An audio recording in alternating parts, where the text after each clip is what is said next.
Good afternoon, and welcome to CabWriter Comprehensive 3, Part 1.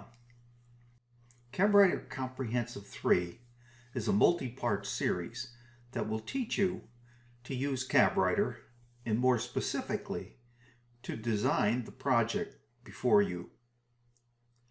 This project has 19 cabinets.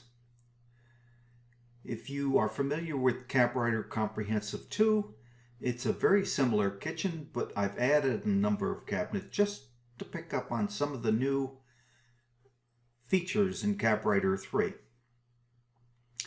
Before I take a walk through this and explain each of these cabinets and the scenes to you, let me describe what it is we will cover in this Part 1 video and a little bit about how Part 2 and the rest of the parts will go.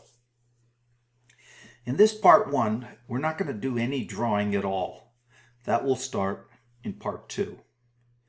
What I want to do today is give you some resources, tell you where you can get help. I'll spend about 10 minutes talking about that. And then I'm going to take you through this kitchen, a cabinet at a time, and just tell you what the cabinet is, why it's in this video, and then take you through some of the scenes, particularly the scenes that are generated automatically by CabWriter, and then some of the other scenes that you have to develop manually, just to give you an idea of the type of drawing you will be doing and the kind of scenes you have to create shop drawings. With this video, when you download this video or when you view it online, you will have a folder with resources in it. One of those resources is a video index, a PDF file that will tell you what each of the videos are and what the content of those videos are and where subjects within the video start in terms of a timeline. It'll give you a specific time on each of the videos and tell you where you can find that particular topic. And so instead of watching Part 1, if you wish to skip Part 1, if you're an impatient person, you don't want to sit through Part 1 and you want to get right onto drawing, an alternative is to read that document, that CabWriter Comprehensive 3 video series index. But I recommend that you do take the time to go through this video. It won't be too long, probably somewhere between, in total, a half hour and 40 minutes. And I hope to give you some good information. And so, with that, I want to give you some information that will help you learn CabWriter.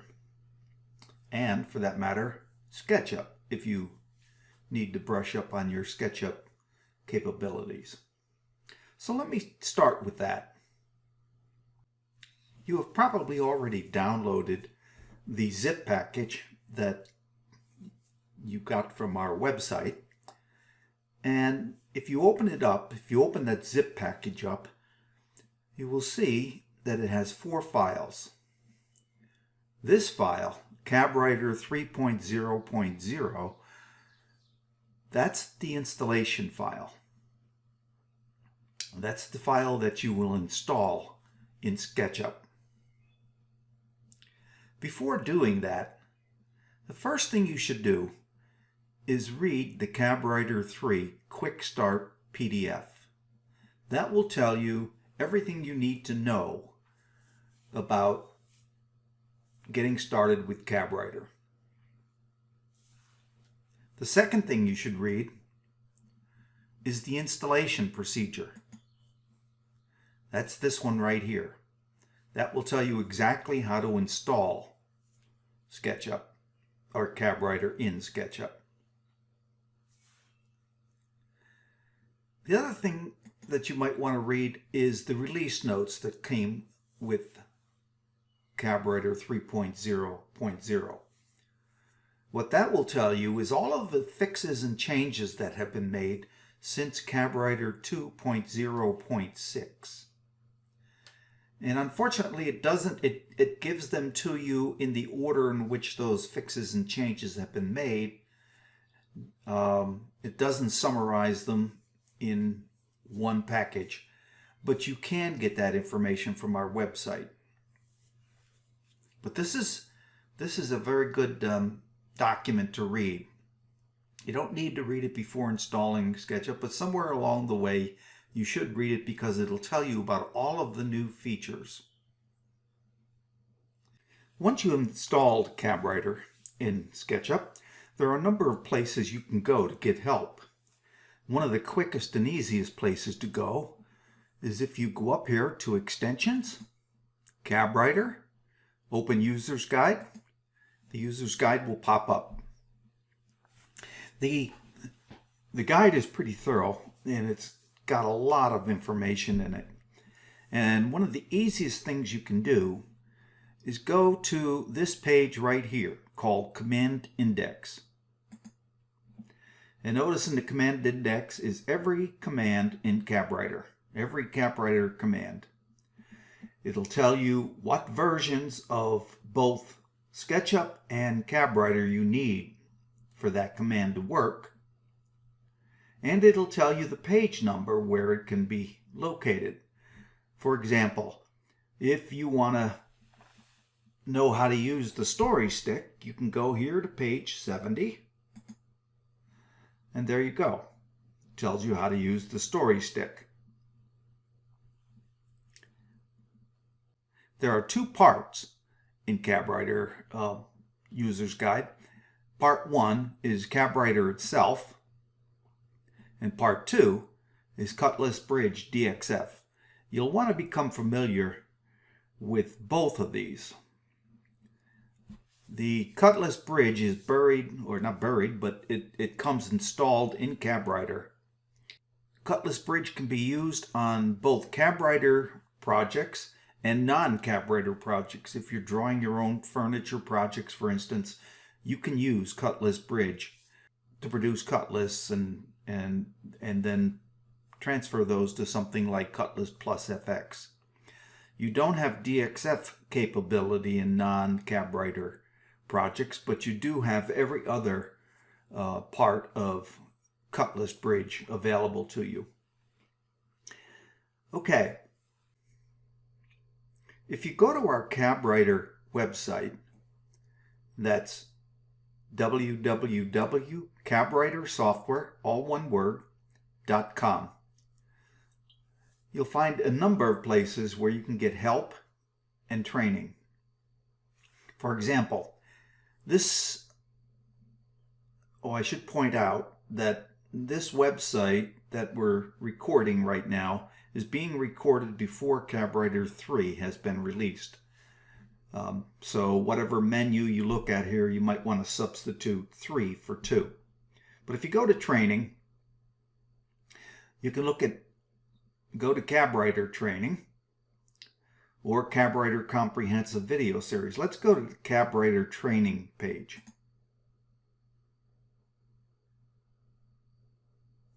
All right, on this page is almost everything we have for CabWriter training.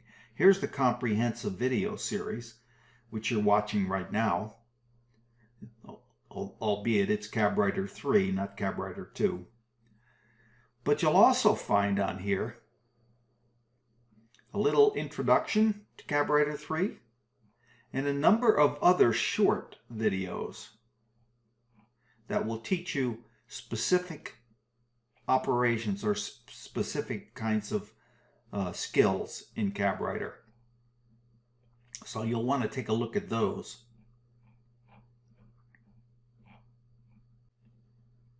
In the training, under the training menu, you'll also be able to download the user's guide, although you don't need to because you can get that directly from the Sketchup CabWriter menus, as I just showed you.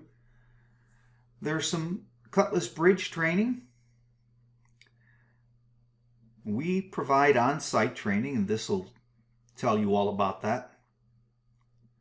And there's also a really good video here done by Greg, my partner Greg, that talks about cabinet construction. Greg runs a cabinet construction school, NESAW, New England School of Architectural Woodworking, and it's nesaw.com. And you'll find that. But he has a video here that shows you how, at least one way of designing and constructing cabinets. It's a very good and educational kind of video that you should probably watch.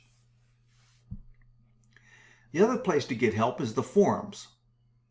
There are a number of forums, ones where you can talk about or report bugs, beta testing, which is over right at the moment for CabWriter 3, CabWriter support, feature requests. If you have an idea of something you want to see in CabWriter 4, here's a good place to register that request.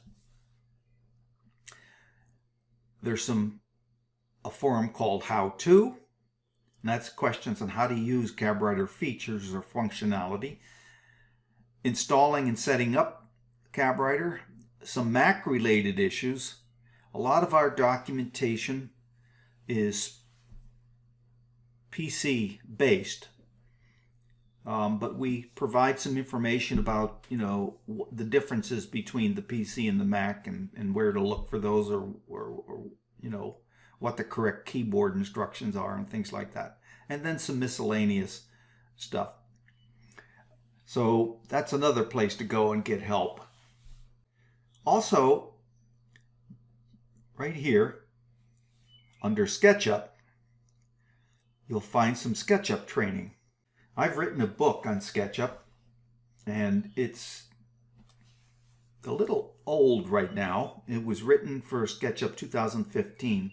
However, there's very little difference. There's not much difference, I should say, between SketchUp 2015 and 2019 in terms of the human interface. There are some minor changes, but you can pick those up very quickly. And this book will take you through the designing of a table, right from the very beginning to actually creating shop drawings. And you can purchase this book on this website. If you buy a CabWriter product, you get free access to this SketchUp for Woodworkers, which is basically the same. It's a video series that covers the same material as this book.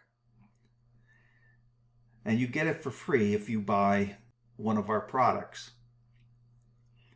If you don't, then you can download this for $40. It's fairly inexpensive, and it's good training for SketchUp. I highly recommend that you really conquer SketchUp, or at least become as proficient at it as you can before tackling CabWriter. After all, CabWriter is based on SketchUp. Of course, you can always write me directly at the address shown on your screen right now.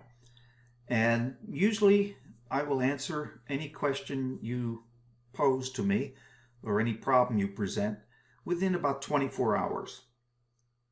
Weekends may take 48 hours, but generally within 24 hours. But please, if you send me a question or a problem, include your .skip file so I know what it is you're having problems with, and I can take a look at your model and figure out what's wrong and get back to you. Okay. Let's walk through these cabinets. There's 19 of them. And I'll start with the bottom cabinets and go around clockwise. And then we'll go to the top cabinets and go around clockwise.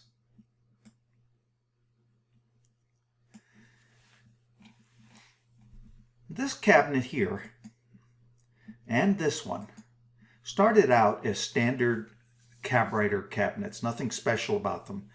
This one I included because it's actually one cabinet. If I take the countertops off here,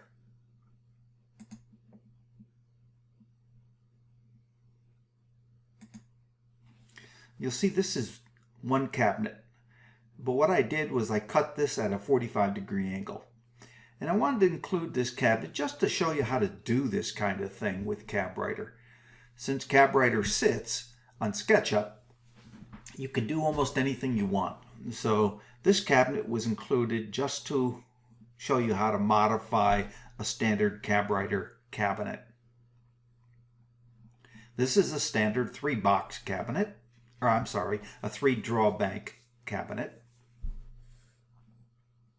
This is actually a refrigerator cabinet. It's an upper cabinet. It's not a base cabinet, but we'll get back to that. This is a base cabinet, but it's a base divided cabinet.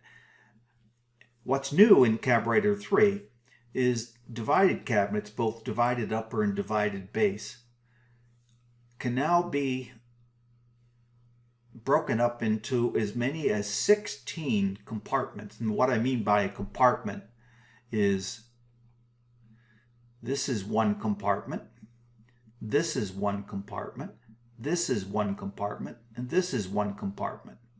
A compartment can have up to 2 doors or 1 drawer. So you can actually break this up into 16 different compartments and have any combination of doors, drawers, or open spaces, which you'll see in a moment. This is a base cabinet that is designed to be storage underneath and to hold a microwave. I'll put the custom parts back for a second. So you see the microwave sits in here. This also is a divided base with 2 compartments. This compartment has 2 doors. This one is open so that you can put the microwave in there. There's a little countertop sitting on top of this, and then immediately on top of that is another cabinet we'll get back to in a moment. Again, here we have a 3-drawer bank base cabinet. And then you're going to see later on that this is a 3-box cabinet. This box here is a standard base wood drawer. This box is a 3-drawer bank. And this box is a Lazy Susan. This is all one cabinet.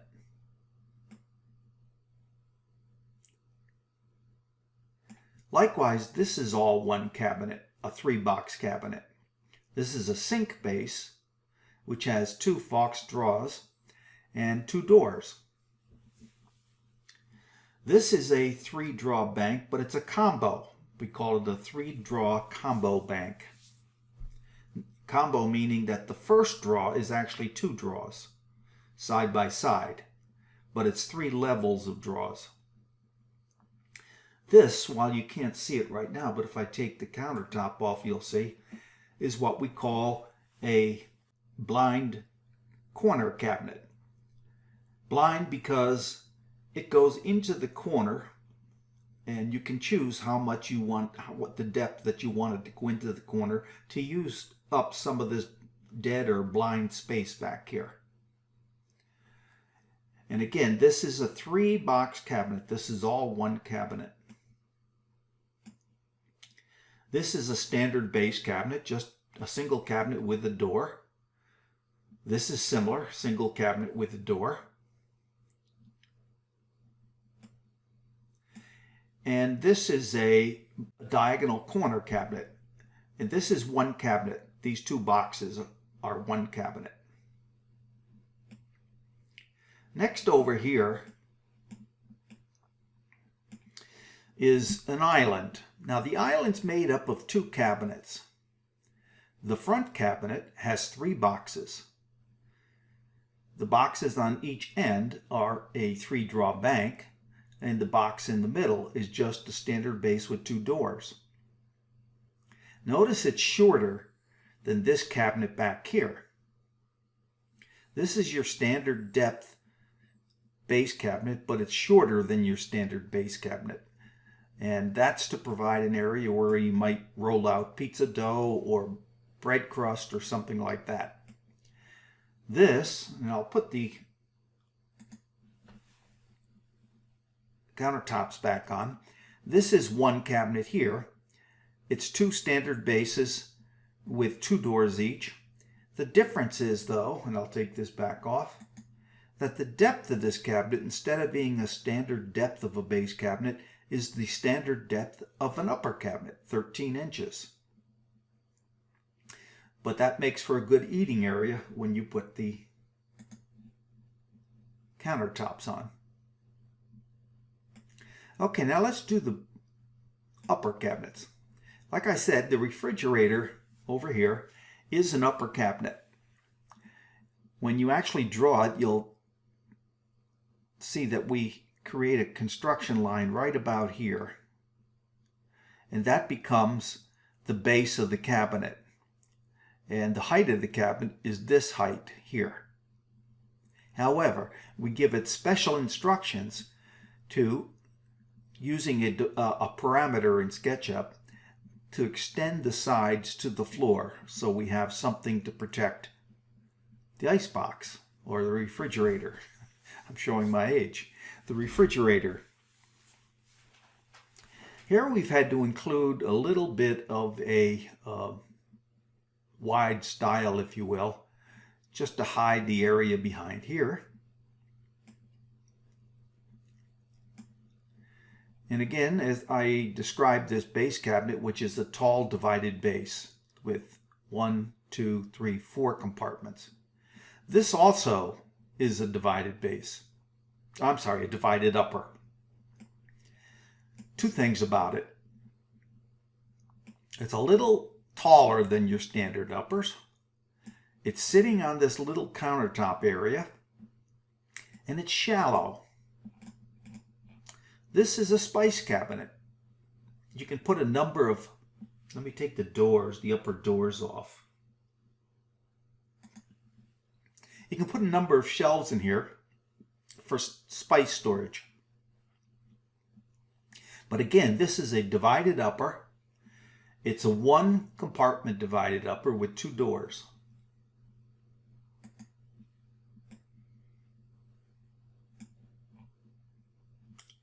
This is a standard diagonal corner upper with standard height. But again, here we've used this is a 3-box divided upper. So we're making good use of divided cabinets. The first 3 boxes are 2 compartments each. The first compartment is a drawer. Second compartment is a single door cabinet. And that's true of all 3 of these. This compartment, or this divided box right here, has 1, 2, 3, 4, 5, 6, 7, 8 compartments. And they're kind of blank, but they've made to look a little fancy with this little curved area. The idea for the curved area is to provide enough room for a 3-inch wine bottle to fit in each of these.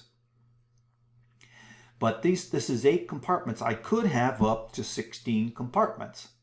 So if I wanted to make a wine cabinet that went from the floor on up, I could do that. I could make a 16 compartment wine cabinet. Now you'll notice something here. The right side of the window and the left side of the window are identical. And I did that using some new tools in CabWriter 3. We have a tool called Move right here. Move Cabinet. And that will take any cabinet and just move it to another place. And once it moves it, it will remember the new position. So if you redraw it, it'll redraw it in that same new position. If you want to copy and move, you can do that by using this tool and then hitting the Control key. And if you watch the cursor, notice you get a plus sign. So that's the instruction to copy it and move it. So I did that for these two cabinets. I copied them and moved them over here. But the problem was, of course, they weren't in the correct position. In other words, if I copy this cabinet over here, the wine bottles would be over here. So we used another new tool that exists in CabWriter 3. You can right-click on any part of a cabinet, choose CabWriter, Mirror Cabinet, right there. And what it'll do is take what was started out as this cabinet and just mirror it along the axis that it was drawn. So I've used that for both of these cabinets here. Now to finish this off, this is a standard upper with one door. This is also a very narrow standard upper with one door. So you can see I've used a number of different types of cabinets, and the reason for doing that is to provide learning or teaching examples for various techniques, and we'll get into those in a lot more detail in a moment, or in part 1 and beyond. But I want to now sort of walk you through a few scenes. But first I'm going to demonstrate how CabWriter helps you create some scenes automatically. Now you should recognize this kitchen. It's exactly the same kitchen we were just going through, although instead of being done in a frameless style, it's a face frame style. And it's a face frame style that has cope and stick doors. In fact, doors and drawers. In fact, if I blow this up a little bit, you'll be able to see that. Notice the OG shape here on the doors. And the gentle curve in the panels of the doors and drawers. That's a cope and stick frame and panel. But the reason I'm using this is because notice I have no scenes yet. And I'm getting ready. I've modeled the kitchen. The customer has signed off on it. There are no further changes. So I'm now ready to create some scenes so I can begin to create shop drawings. Well, I can create 10 of those scenes automatically. CabWriter will create them for me. It will create 4 perspective scenes, 3 scenes that are a purchase part scene, a Cutlass scene, and a DXF scene. Purchase part scene is typically doors, drawer fronts, and drawer boxes. It's a scene generated for people who have their doors and drawer fronts and drawer boxes purchased outside, that is, from a third party. The Cutlass scene is your typical Cutlass scene. Anything you're going to cut in your own shop should be on that scene. The DXF scene is similar to the Cutlass scene in that anything that's going to be cut on a CNC machine should go on the DXF scene. And then a base plan, an upper plan, and a ladder base scene that's sectioned and hatched. CabWriter will create those 3 scenes for you automatically. It's very simple. All you have to do is go to File, CabWriter, Create Basic Scene Set.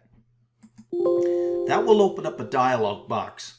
And what that dialog box is asking you is, if you want a door and draw report to purchase things from your third party, you might want to decide which things you want on that purchase parts scene. Do you want your doors on there? And if so, you can assign them to purchased parts. So what I'll do is I'll assign I'll assign doors, draw fronts, and draw boxes to a purchased parts scene.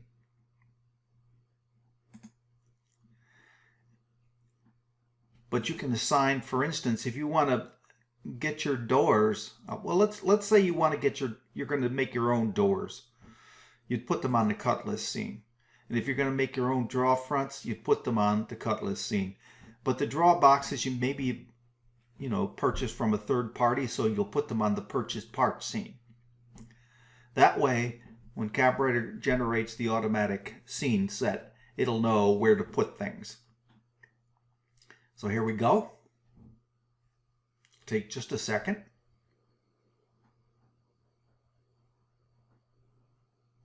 Okay, now notice.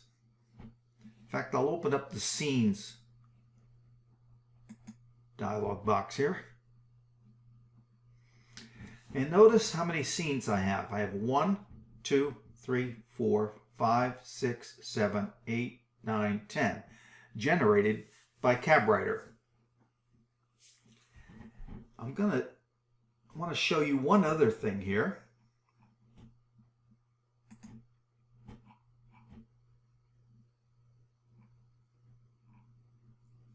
If I look at the styles, in model styles, I have 3 styles. I have one called CabWriter Section, I have one called CabWriter Perspective, and one called CabWriter Non-Section. All 3 of these styles have been imported by CabWriter. They're basic CabWriter styles. So for perspective views, you'll notice that the CabWriter Perspective style is used. And it automatically sets things for camera perspective.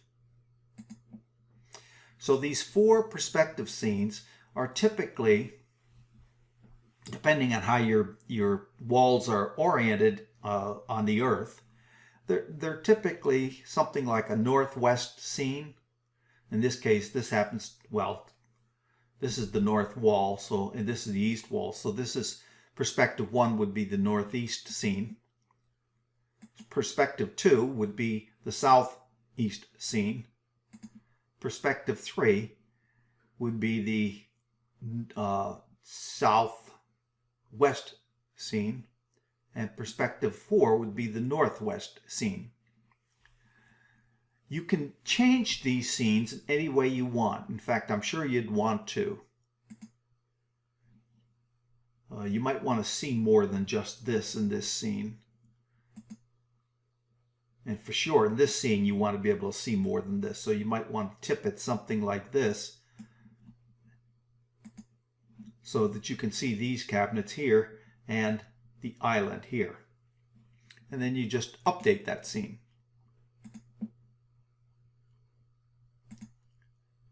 And this scene too, you might want to tip it some more and update it.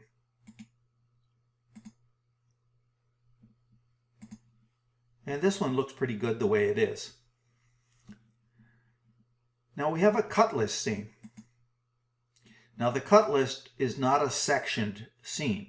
So notice that the style that CabWriter used here is CabWriter Non-Section. And for the non-section scene, you'll find there will be no section used. And further, everything now will be parallel projection. You don't really have to reorganize this scene. You can leave that alone.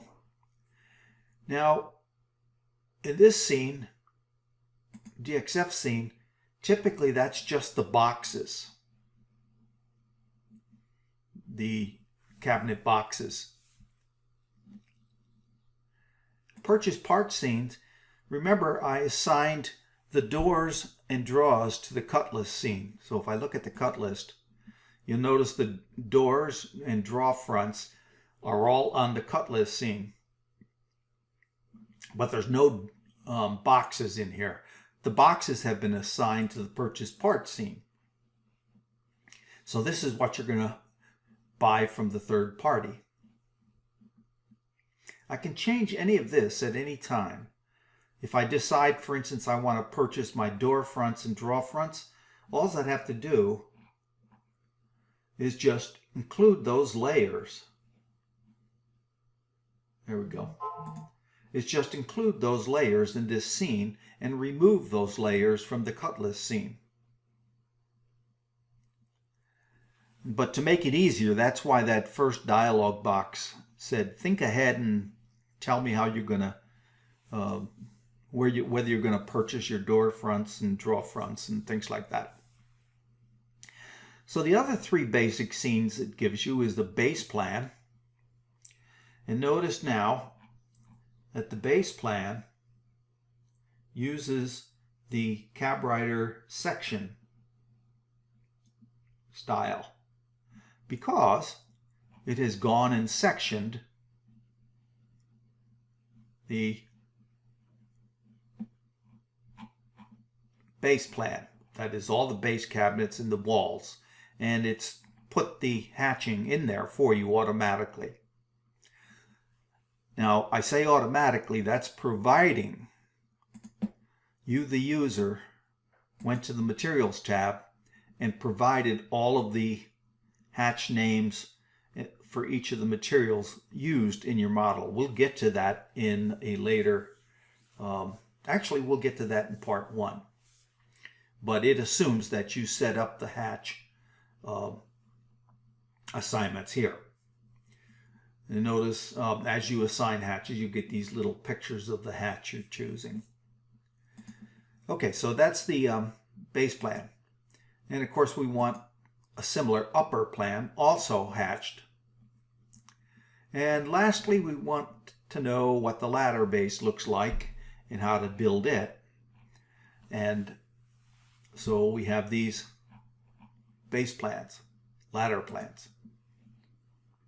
Now, you will add to this, like I did in the model we're going to look at in a moment. I added to this, so in the end I had 25 scenes. Now, once I create these scenes, 10 of them are created for me, 15 I created in the other model manually, but I have a tool for creating them manually. cabwriter provides me a tool called Create Scene from Section Plane. All I have to do is position my section plane where I want it, create a scene from section plane, and it's done for me. And it'll use the correct, section. There we go, cabwriter section style. So creating scenes is very, very simple. And if there are scenes you want to create with a different style or something like that, there is another plugin you can get that I created called Layers Management that has this Create Scene tool. You'll want to add that. It doesn't come in cabwriter, but it's free and you can get it from our website. Okay, so scene creation is really easy now. And the nice thing about this is once you've created all these scenes, you can automatically send them to layout. because what you're going to want to do if you're a professional is you're going to want to send all of your scenes to layout and then do your dimensioning and labeling and notes and things like that in layout. And so cabwriter makes it easy. All you have to do is go to cabwriter to layout and say send selected scenes to layout, or send all of your scenes to layout, or just some subset.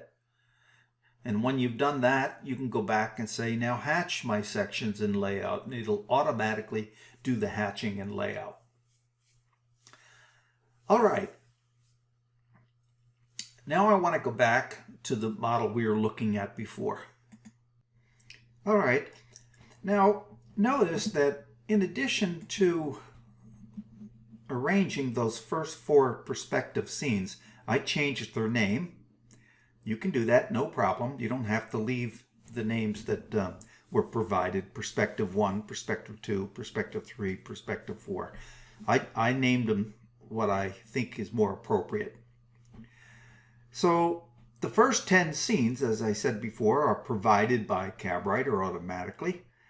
Now what we want to do is generate elevation views and elevation section views. Elevation views, this is the north wall here.